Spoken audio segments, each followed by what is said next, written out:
দেখে নেব বন্ধুরা 29 এপ্রিল আপনাদের দিন কেমন যেতে চলেছে।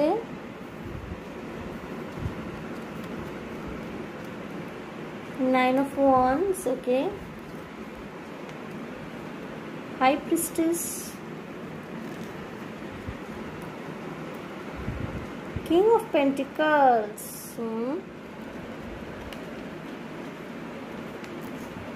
Queen of Wands, okay.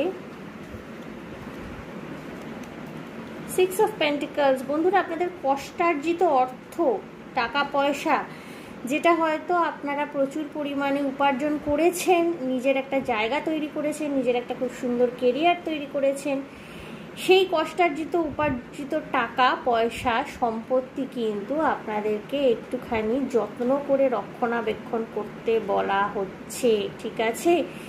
আপনার কাছে সাহায্য চাইতে আসতে পারে কিছু নিডি মানুষ, আপনার আত্মীয় স্বজনের মধ্যে, পরিবারের মধ্যে, আপনার বন্ধু বান্ধবের মধ্যে কেউ আসতে পারে আপনার কাছে অর্থ সাহায্য চাইতে। তাকে আপনি অর্থ সাহায্য অবশ্যই করবেন, কিন্তু ভেবে দেখবেন যে আপনি উপযুক্ত কারণে সে অর্থ সাহায্য করছেন তো, নাকি এমন কাউকে অর্থ দিয়ে আপনি উপকৃত করছেন যে হয়তো পরবর্তীকালে আর অর্থটি আপনাকে ফেরত দিতে পারবে না, ঠিক আছে।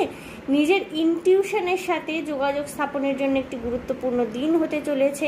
নিজের টাকা পয়সা অর্থ সম্পত্তি সংক্রান্ত ব্যাপারে সকলের সাথে দয়া করে আলোচনা করবেন না, একটুখানি সিক্রেটিভ হন এই দিনটিতে।